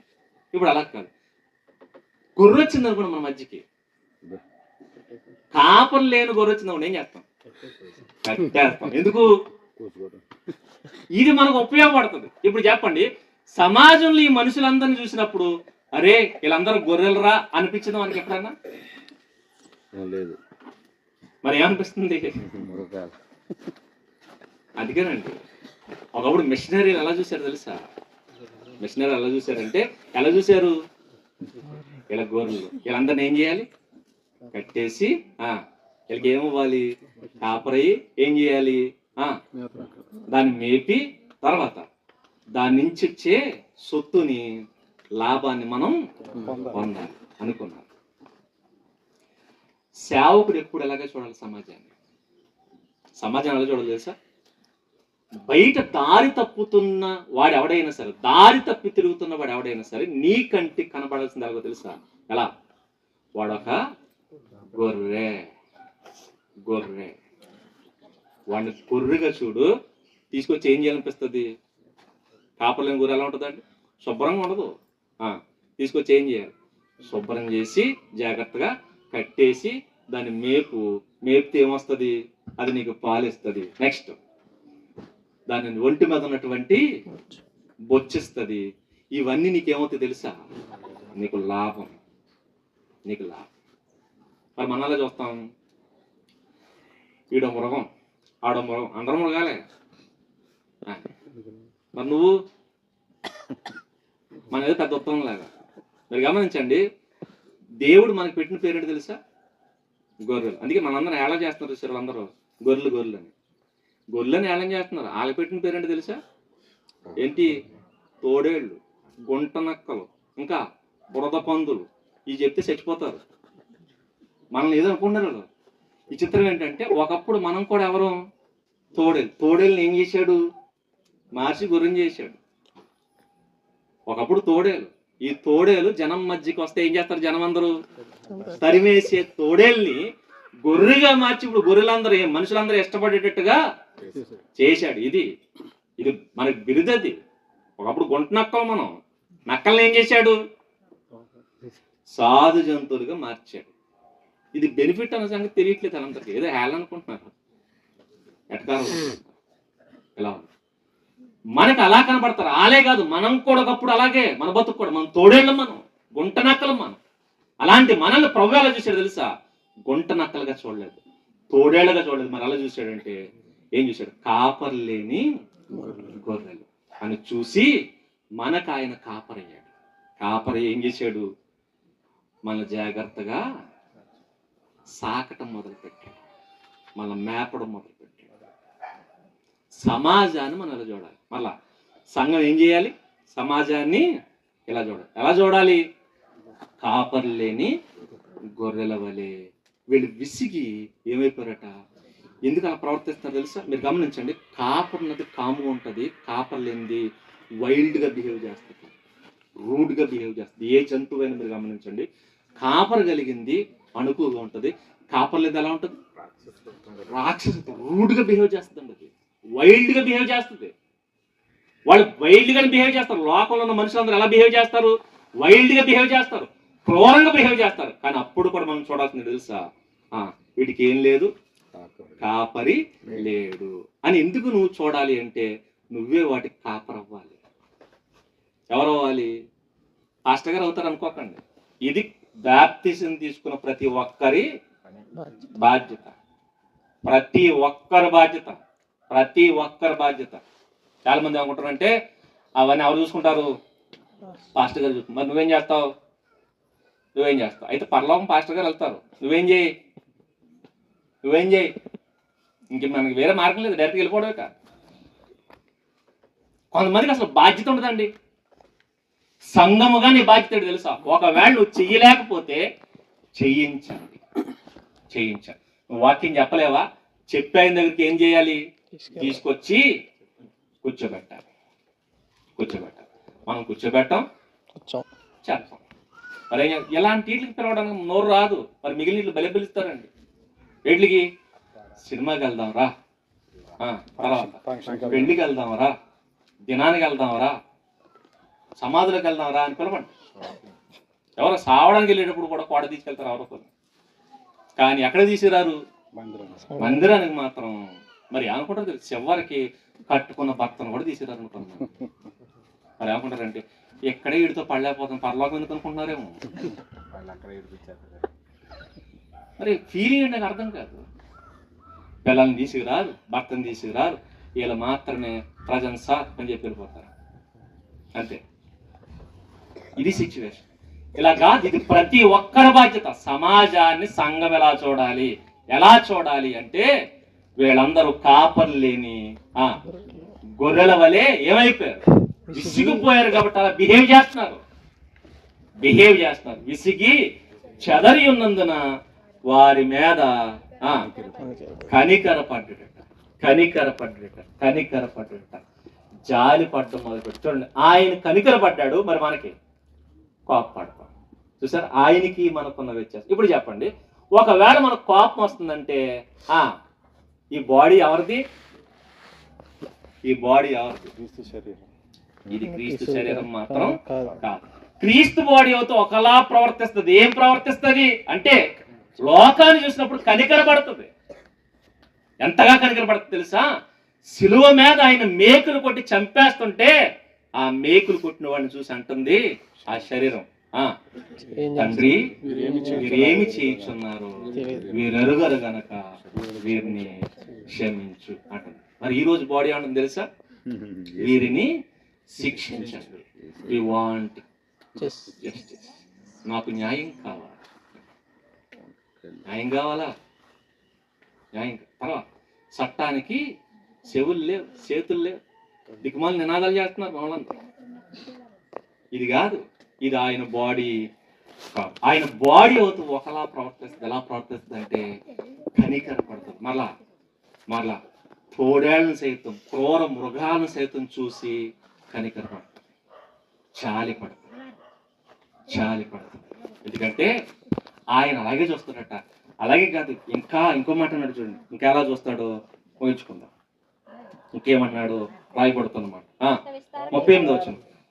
కోత విస్తారమే గాని పనివారు కొద్దిగా ఉన్నారు. ఇప్పుడు చూడండి, మరలా లోకాన్ని చూసి మాట్లాడుతున్నాడు, ఆ సమూహాన్ని చూసి మాట్లాడుతున్నాడు. ఫస్ట్ ఏమన్నాడు? గొర్రెలు అన్నాడు. ఇప్పుడు ఏమన్నాడు? కోత అంటే పండేసినటువంటి పంట. కోత ఎప్పుడు వస్తుంది తెలుసా? అంటే పండేసినటువంటి పంట, కాపు కాసినటువంటి పంట. ఇంకా ఆ టైంలో నువ్వు చేయాల్సింది ఏంటి? కోసుకుని ఇంటికి తెచ్చేసుకో. మనకి లోకం చూసినప్పుడు ఏమనిపిస్తుంది అంటే బీడు భూమిగా కనపడుతుంది. కానీ ప్రభువుకి ఏమనిపిస్తుంది? పండిన పంటలా కనపడుతుంది. ఆయన కళ్ళు చూడండి, మన కళ్ళు చూడండి, ఎంత వ్యత్యాసం ఉంది. పండిన పంట. మనకి బీడు భూమి అంటే బీడు భూమి పని చేయాలి. బీడు భూమికి ఏం చేయాలి? దున్నాలి, నీళ్లు పెట్టాలి, మెత్తని చేయాలి, తర్వాత దానికి ఎరువేయాలి, విత్తనాలు చల్లాలి, విత్తనాలు చల్లిన తర్వాత మళ్ళీ కలుపు తీయాలి. బోర్డు అంత ప్రాసెస్ ఉంది. కొన్ని నెలలాగిన తర్వాత కష్టపడితే అప్పుడు పంట వస్తుంది. కానీ ప్రభు అంటున్నాడు, లేదు, ఏమీ చేయకుండా నా కళ్ళ ముందు ఏం కనబడుతుంది? పంట విస్తారం కనబడుతుంది. ఏంటి వీళ్ళందరూ మారినోళ్ళ గురించి మాట్లాడుతున్నాడు, మారిన వాళ్ళ గురించి మాట్లాడుతున్నాడు? మారిన వాళ్ళ గురించి మాట్లాడుతున్నాడు. చూడండి, ప్రభు మారినోళ్ళ గురించి మాట్లాడట్లా, మారణ వాళ్ళ గురించి మాట్లాడతాను అంటున్నాడు. ఇదిగో పంట, ఇదంతా ఏంటి? పంట. మళ్ళా ఆయన దున్నడానికి పంపమంటలేదు, తర్వాత కలుపు తీయడానికి పంపమంటలేదు, ఎరివేయడానికి పంపమంటలేదు. మరి ఏమంటాడంటే కోత కోయడానికి పంపండి. కోత కోయడానికి అంటే చూడండి, ప్రభు కంటికి ఎలా కనపడుతుంది లోకం అంటే పండిన పంటలా కనపడుతున్నారట. ఇప్పుడు మీరు ఆలోచించండి, కాపలేని గొర్రె ఏమైపోద్ది? చచ్చిపోద్ది. కాపరు ఉంటే కాపర్ని బతికిస్తుంది. నెక్స్ట్, కోయని పంట ఏమైపోద్ది? నాశనం అయిపోద్ది, నేలపాలైపోద్ది. కోస్తే ఏమవుద్ది? ఒక మనిషికి ప్రయోజనం అవుద్ది. ఇప్పుడు ప్రభు అంటున్నాడు, అది పంట, ఇది గొర్రె, దానికి యజమాని లేడు, దీనికి ఇంకా యజమాని లేడు, దానికి పనివాడు లేడు, ఇక్కడ కాపర్ లేని గొర్రెకి నువ్వు కాపురం. పండిన పంటను కోసుకుని ఇంటికి తెచ్చుకో. ఈ విషయం చెప్తున్నాడు. ఇప్పుడు లోకం ఎలా కనపడుతుందట. ఎందుకు ఇలా కనపడుతుందంటే ఆయన మనుషుల్ని ముళ్ళ మొక్కలుగా చూడడం. మరి మనం ముళ్ళ మొక్కలుగా చూస్తాం. ఆయన అంటాడు పండిన పంట. ఎందుకు ఇలా చూస్తున్నాడంటే ఆయన కనికరమ కలిగిన వాడు. ఫిలిప్పీయులకు రాసిన పత్రిక మొదటి అధ్యాయం, ఫిలిప్పీయులకు రాసిన పత్రిక మొదటి అధ్యాయం రాయబడుతున్న మాట మీరు చూడగలిగితే మొదటి అధ్యాయం 8వ వచనం చూడండి. క్రీస్తు యేసు యొక్క ఏ రసం? దయారసం. మనకు ద్రాక్షారసం తెలుసు, పళ్ళ రసాలన్నీ తెలుసు, కానీ ఇది కావాలి. మళ్ళా క్రీస్తు రక్తమును ద్రాక్షారసంగా తీసుకుంటున్న మనకి ఏ రసం ఉండాలి? దయారసం ఉండాలి అన్నట్టు. క్రీస్తు యేసు యొక్క దయారసమును బట్టి మీ అందరి మీద నేనెంత అపేక్ష కలిగి ఉన్నానో దేవుడే నాకు సాక్షి అన్నట్టు. ఇప్పుడు చూడండి, ఈయనకి విపరీతమైన అపేక్ష ఉందట, కోరిక. ఈ కోరిక ఎలా వచ్చింది అంటే ఆయన అన్నాడు, ఎలా వచ్చింది? క్రీస్తు యేసు యొక్క దయారసం. ఇప్పుడు నీవు నీ నీ సంఘానికి లేదంటే నీ శరీరానికి శిరస్సు క్రీస్తు అయితే నీ శరీరంలో ఏముంటుంది? దయారసం ఉంటుంది. దయారసం ఉంటుంది. ఆ దయారసం ఉంటే నువ్వు క్రీస్తు యొక్క శరీరాన్ని, అలా సత్యము యొక్క స్తంభాన్ని. లేకపోతే క్రూరత్వం ఉందనుకోండి, నువ్వు సత్యానికి స్తంభాన్ని కాదు, మరి అసత్యానికి స్తంభాన్ని.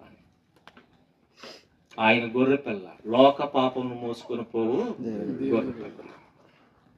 ఆ గొర్రెపిల్ల నీకు శిరస్సు అయితే నువ్వు కూడా గొర్రెపిల్లలా ప్రవర్తిస్తావు. లేదు, నువ్వు తోడేళ్ళ ప్రవర్తిస్తున్నావు అంటే నీ శిరస్సు ఖచ్చితంగా గొర్రెపిల్ల శిరస్సు కాదు, తోడేళ్ళ శిరస్సు. కానీ ఆ తోడేలు మొహం కనబడకుండా ఏం పెట్టేసావు అనమాట? గొర్రెపిల్ల చర్మం కప్పుకు తిరుగుతున్నావు అనమాట. గొర్రెపిల్ల చర్మం. అది మీరు గమనించండి. ఈరోజు పేరుకే ప్రభు సంఘాలు, పేరుకే దేవుని సంఘాలను పిలువబడుతున్నాయి, కానీ ఆ సంఘాలు ఎవరు ఉంటలేదు తెలుసా? దేవుడు మాత్రం కనబడలేదు. దేవుడు సమాజాన్ని ఇలా చూస్తాడు. అలా చూసి ఆ సమాజం పట్ల ఏం పడమన్నాడు అంటే జాలి పడమన్నాడు. జాలి పడ. ఇప్పుడు చూడండి, ఆయన ఏం చేశాడు? ఫస్ట్ సమాజ మందిరానికి వెళ్ళాడు. వెళ్ళి ఏం చేశాడు? సమాజ మందిరాలలో బోధ చేశాడు. ఏం బోధ చేశాడు? రాజ్య సువార్తను బోధించాడు. బోధించిన తర్వాత ఏం చేశాడు? సేవ చేశాడు. సర్వీస్ చేశాడు. సేవ చేసిన తర్వాత ఏం చేశాడు అంటే అన్ని ప్రాంతాలకు ఆయనే తిరిగాడు. సంచారం చేశాడు. తన శిష్యుల చేత కూడా సంచారం చేయించాడు. మీరు తిరిగి రండి అన్నాడు. సంచారం చేశాడు. తర్వాత ఆ సంచార క్రమంలో సమాజాన్ని చూసి ఆ సమూహం మీద జాలిపడి అంటున్నాడు. ఆయనకి ఎలా కనబడుతున్నారట? కాపరి లేని గొర్రెల్లా కనబడుతున్నాడు. గొర్రెలను చూసినట్టు చూస్తున్నాడు, తోడేళ్ళను చూసినట్టు చూడలేదు. నెక్స్ట్ పంటను చూసినట్టు చూసాడండి. పండిపోయిన పంటను చూసినట్టు చూసాడు. పండిపోయిన పంట, ఎండిపోయిన గడ్డిని చూసినట్టు చూడలేదు. మనకు అది ఎలా కనబడుతుంది? మనకు లోకం అంతా డంపింగ్ చేయడానికి కనబడుతుంది. ఏమో మీకు కనపడలేదు, నాకు మాత్రం అలా కనబడుతుంది. ఈ వాక్యం చదివిన తర్వాత సిగ్గేసిందండి నాకు. అప్పుడు అనిపించింది, ప్రభువా నేను కూడా ఏమేసి తిరుగుతున్నావు? ఎందుకంటే ముందే అన్నాను కదా, విపరీతమైన ఇరిటేషన్ వచ్చేస్తుంది సమాజం చూసినప్పుడు. విపరీతమైన కోపం వచ్చేస్తుంది. ఎందుకు ఇలా ప్రవర్తిస్తున్నారు వీళ్ళు? ఎందుకు మార్పు లేదంటే ఆయన ఈ వాక్యంతో మీతోనే కాదు, ఫస్ట్ నాతో కూడా మాట్లాడింది ఏంటంటే, నా లక్షణం ఇది, నీలో ఇంకా లక్షణం రాలేదు. మీరు సమాజాన్ని నేను చూసినట్టు ఎందుకు చూడట్లేదు? నేను చూసినట్టు ఎందుకు చూడట్లేదు అంటే నా చూపు వేరు, మీ చూపు వేరు. అంటే మీ లక్షణాలు వేరు, నా లక్షణాలు వేరు. మనం ప్రశ్నిస్తూ ఉంటున్నది వాక్యం, మనం ఎప్పుడు ప్రశ్నిస్తూ ఉంటుంది. అప్పుడు అనిపించింది, నిజమేదా, నీ లక్షణం వేరు, నువ్వు చూసే విధానం వేరు. మనకైతే చెత్త కనబడినట్టు కనపడుతుంది సమాజం. తగలబెట్టే పురవ మనం అంటున్నాం. ఆయన అంటాడు చెత్త కాదు, పండిన పంట. పంట అది పంట. ఎందుకంటే మనం యోనా టైపు ఏమంటాడు తెలుసా, ఆ నినివేని మనం ఏంటంటే ప్రకటించేస్తాం అంతే. ప్రకటించేసిన తర్వాత మన నిరీక్షణ ఏంటనుకున్నారు, ఎప్పుడు కాలిపోతా. చూడండి యోనా గారిని ఎందుకు పంపించాడు, వెళ్ళి ప్రకటించమని. ఎందుకు ప్రకటించాలి, మారు మనసు పొందుతారు. కానీ ఈయన ఫీలింగ్ ఏంటో తెలుసా, ప్రకటించేసిన తర్వాత దేవుడు కాల్చేస్తాడు. కాల్చలేదని ఫీల్ అయ్యాడండి. మనందరం యోనాలమే, మెజారిటీ అలాగే ఉంటాం. అందుకే మనం యోనాలం అయ్యాం. ఆయన యోనా కంటే గొప్పవాడు యేసుక్రీస్తు. ఆయన అంటాడు, మీరు యోనాల్లో ఆలోచించకండి, నాలా ఆలోచించండి. నా చిత్తం ఇది, నా చిత్తం. ఒకవేళ సంఘంగా మనం అలా చూస్తున్నాం. ఇప్పుడు సంఘంగా మనం చేయాల్సిన ప్రార్థన అక్కడ చెప్తున్నారు. ఇప్పుడు నెక్స్ట్ ఏం చేయాలంటే ఈ సంఘానికి ఒక బాధ్యత నేర్పిస్తున్నారు. చూడమ్మా, గనుక కోత విస్తారమే కానీ ఎవరు లేరు, పనివారు కొద్దిగా ఉన్నారు కనుక తన కోతకు పనివారిని పంపమని కోత యజమానిని వేడు కొనుడని తన శిష్యులతో వచ్చారు. మీరు పని చేయాలి. ఏం చేయాలి, కోత బోల్డంత ఉంది. ఇప్పుడు ఏం చేయాలి, పనివాళ్ళు కావాలి. ఆ పనివాళ్ళ కోసం ఏం చేయండి, ప్రార్థన చేయాలి. ప్రభువా, ఈ సమాజాన్ని మార్చేవాడు కావాలి. ఈ సమాజాన్ని మేబీ మనం మార్చలేము. ఒక పౌలు లాంటి వాడు కావాలి, పంపించు. ఒక పేతురు లాంటి వాడు కావాలి, పంపించు. ఒక మోషే లాంటి వాడు కావాలి, పంపించు. ఒక్క ప్రసంగంతో నినివే పట్టణాన్ని మార్చేసిన యోనా లాంటి వాడు కావాలి, పంపించు. పంట బోల్డంతుంది, పనివాళ్ళు మాత్రం లేరు. అదేంటంటే బోల్డంత మంది ఉన్నారంటే ప్రభు అంటాడు, వీళ్ళు సరైన పనులు. ఎందుకంటే నాడున్నారు, పరిశీలు ఉన్నారు, శాస్త్రులు ఉన్నారు, ప్రధాన యాజకులు ఉన్నారు, పెద్దలు ఉన్నారు, ఎంతమంది ఉన్నారు. కానీ ప్రభు అంటాడు, పనివారు లేరు. పనివాళ్ళు ముసుగులో దొంగ పనివాళ్ళు ఉన్నారు, దొంగ పనివాళ్ళు. అది ఇప్పుడు ఏం కావాలి, పనివాడు కావాలి. ఎలాంటి పనివాడు కావాలంటే ఆ పండిన పంటను కోసి ప్రభు ధనాగారానికి ధాన్యాగారానికి చేర్చే పనుడు కావాలి. ఈ చెదిరిపోయిన గొర్రెలను ఒక చోటకు చేర్చి మేపి ప్రభువుకు అప్పగించే చక్కటి పనివాళ్ళు కావాలి.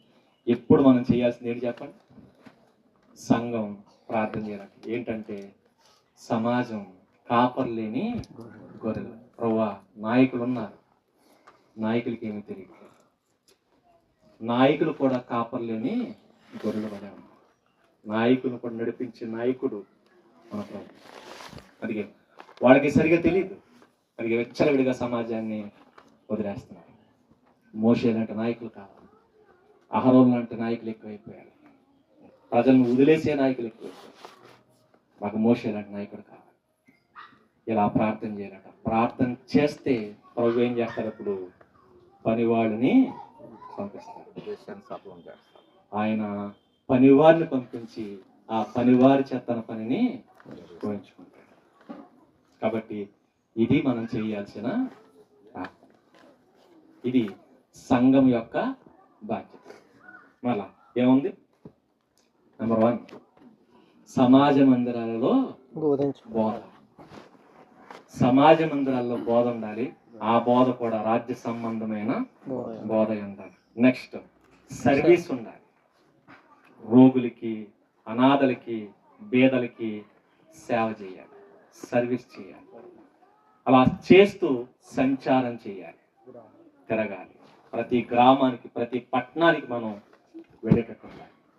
తర్వాత సమాజాన్ని చూసి జాలిపడాలి. సమాజానికి నువ్వే కాపరిగా మారాలి, నడిపించే నాయకుడు అవ్వాలి, ఓ పనివాడిగా మారాలి. ఇలా చేస్తూ మరలా ఈ కోతను చూసినట్టు, పండిపోయిన పంటను చూసినట్టు చూసి పనివారి కోసం మనం ప్రార్థన. ఒకటి, నువ్వు పనికి వెళ్ళాలి. నువ్వు పనికి వెళ్తూ ప్రభువా, నేను ఒక్కడిని చేయలేకపోతున్నాను, నాకు తోడు పనివారిని పంపించు అని ప్రార్థన చేయాలి. నిజంగా మీరు ఆలోచించండి, నేడు పనివారిని పంపించని అడిగా ఉన్నారు. ఎవరన్నా పొరపాటునే వచ్చి సేవ చేస్తున్నారు అనుకోండి, ఏడ్చేసే వాళ్ళు ఎక్కువైపోతారు. ఇంకోటి ఏంటంటే, ఓ పాస్టర్ గారు బాగా సేవ చేస్తుంటే పక్కన ఉన్న పాస్టర్ గారు ఏడ్చేస్తాడు. మరి ఇదో రకమైన జబ్బు ఇది. ఒక మంచి ప్రసంగం చేసాడు అనుకోండి, వీడు పక్కన నుండి సోగురుతుంటాడు. అందుకే వీళ్ళని ఏమంటారంటే ఏంటి, యాలిక్కాయలు బ్యాచ్ అంటే వీళ్ళందరూ, యాలిక్కాయలు లవంగాల బ్యాచ్. ఈ యాలిక్కాయలు లవంగాల బ్యాచ్ ఏంటంటే చెప్తుంటారు. మరి గమనించారా, మంచి బిర్యానీ తింటున్నాం అనుకోండి కమ్మగాను, దాంట్లో మన పళ్ళ కింద యాలక్కాయ పడితే ఎలా ఉంటుంది, బిర్యానీ టేస్ట్ అంతా పోద్ది. ఇదే గుర్తుంటుంది, ఏది యాలక్కాయ గుర్తుంటుంది. అలాగా ప్రసంగం అంతా చెడగొట్టడానికి ఆఖరి నువ్వు మాటేసిపోతారండి అందరూ, ఒక మాటేసి. ఇలాంటి వాళ్ళు ఉన్నారు. ప్రభు అంటాడు, పని మీరు చేయండి, మీరు పని చేస్తూ మళ్ళీ ప్రార్థన తెలుసా, ప్రభువా నాకు ఒక్కడికి అవ్వట్లేదు, నువ్వు కూడా పని వారిని పంపించు. సేవకులు అనేక మంది తయారవుతుంటే సంతోషించాలి, సంతోషిస్తూ మనం ఏం చేయాలి తెలుసా, ప్రోత్సహించాలి. మన సంఘంలోనే సేవకులు పుట్టాలి, మన ద్వారానే సేవకులు బయటకు వెళ్ళాలి. ఈ తృష్ణ ఎక్కువ ఉండాలి మనకి, పనివారిని నడిచి. కొన్ని సంఘాలు ఉంటాయండి, ఆ సంఘంలో ఎవరైనా కాస్త లేచి బలపడుతుంటే నాయకులే అణిచేస్తూ ఉంటారు. ఏంటి నీ ఫీలింగ్ ఏంటి అంటే ఏదో ఫీల్ అవుతుంటారు. మీరు ఫీల్ అవ్వద్దు, ఎందుకంటే లోకం బొడంతుంది. లోకాన్ని చూసి అని చెప్తున్న మాట ఏంటంటే, పండిపోయిన పంట, అదే కొయ్యడానికి పనివాళ్ళు కావాలి, బోడంతమంది పనివాళ్ళు కావాలి. మనం ఏంటంటే పనివాళ్ళని చెడగొట్టడానికి ఒకవేళ తయారవుతున్నామన్నా మనసు పెట్టి వద్దు, పనివాళ్ళ కోసం ప్రార్థన చేద్దాం. ఎంతమంది పనివాళ్ళు వస్తే అంతమంది చేత పని చేయించుకోవడానికి మన ప్రభువు సిద్ధముగా ఉన్నాడు. కాబట్టి పని చేయండి సంగమా, పని చేయడమే కాదు పనివారి కోసం ప్రార్థన కూడా చేయండి. అలాగూ మనందరం దేవుని చిత్తంలో ఉన్నటువంటి సంగముగా వర్ధిల్లుదాం. దేవుడు మనందరిని దీవించునుగాక. ఆమేన్.